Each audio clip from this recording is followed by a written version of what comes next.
Hey everyone, this is Courtney and welcome to the Incessant Bookworm.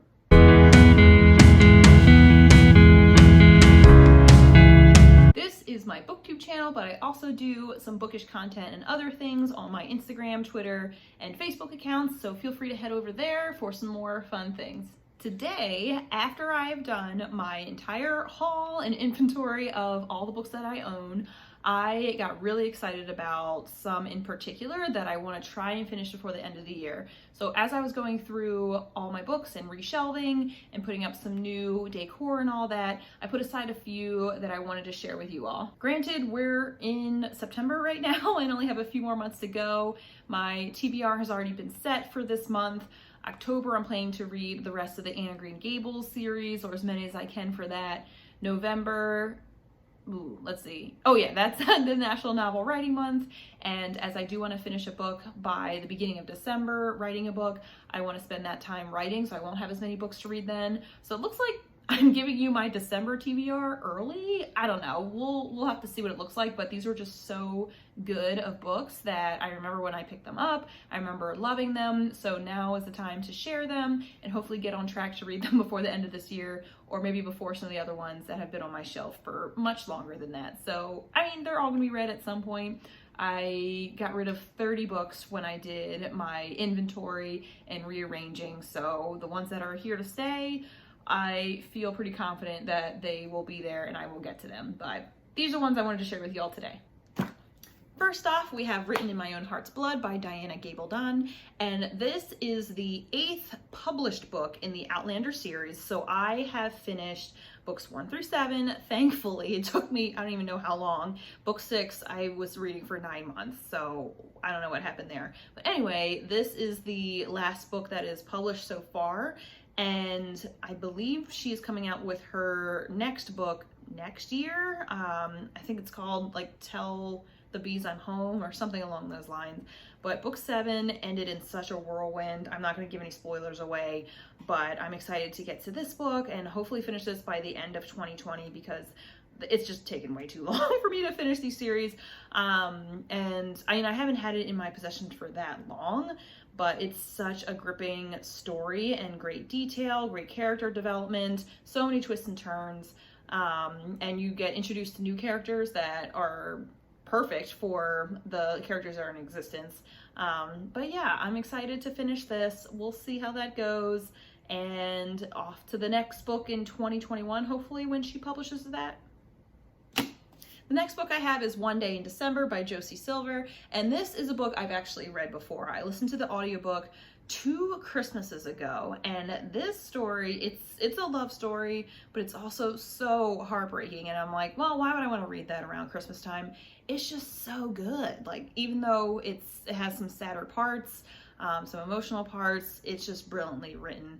And so this follows 2 characters who met by accident on a bus in London, and they hadn't seen each other for a while. Then it turns out that the gentleman is dating, I can't remember if it's her sister or her best friend, but that kind of comes with some complications of, oh, like, we're pretending like we never met before. Okay, cool. But a lot of things happen. It's years spanned through this interesting relationship, friendship, whatever. But absolutely loved it. This is definitely a reread. I just got it into my possession a couple months ago at a book fair, so I can't wait to dive back in and pick up some nuances I didn't before. Next up, we have Autumn, which is edited by Melissa Harrison, and this is an anthology of short stories and poems that are around the season of fall or autumn. So I picked this up on my birthday, so this was a gift for myself that I bought from the Cincy Book Bus. So she had an event on a Saturday last year on my birthday, and I stopped by and I couldn't resist picking this up because I love autumn. I was born in autumn, and I just love the collection, and the cover is absolutely gorgeous. And yeah, I think that is one. I mean, if I were to finish it before the end of the year, I'd probably want to finish it before, when does December happen? Or not, when does the winter season happen? Is it in December? I don't remember. But I probably need to finish it before then, but it's fine. If not, it's a cool memory of the autumn season, even if it's past already. Up next, we have The Guest Book by Sarah Blake, and this I purchased when I did a mini July 3rd or 4th of July weekend trip up to Columbus and visited the book loft there, which is in the German Village. It's about 32 rooms of books, all themed based off their genre. So this, I went into the fiction section to pick up, and I'll need to rip off that sticker. Like, that's bothering me right now, but I also don't want to ruin the cover because the cover was what drew me in the first place. But this talks about a family, the Miltons, across 3 different generations in this house that they have on an island, and it talks about them in their privilege. It talks about race, it talks about socioeconomic status. It also goes through the secrets of the family and what each generation was maybe mistaken in some of the things that they did, the actions they took while maintaining this home. So looks pretty good. I love when we cross different generations like that, or see the family dynamics, who's the same, who's a little bit different, and who learns from each other and the rest of the world. So can't wait to get to this one too. Last but not least is S by J.J. Abrams and Doug Dorst, and this is such a cool integration of storytelling and multimedia all in one. So this is in a box. I haven't opened it yet because like I want to preserve it until it's time to open it, but it's basically a book within a book. So the story itself is called Ship of Theseus, and then in the margins there's 2 characters that are external to the book itself that are writing notes to each other, that are analyzing pieces of the text, that there's inserts like maps and letters in here as well. So it's so multifunctional, so much storytelling and development within it. I'm very excited. I heard about this in my literary marketplace course I took last spring before we went into quarantine, and this book was passed around and we got to flip through the pages and see the different inserts very carefully so that we didn't mess up any of the places in there that they're supposed to go. But I thought it was brilliant, and they described this as a love letter to the written word, so I can't go wrong with this one either.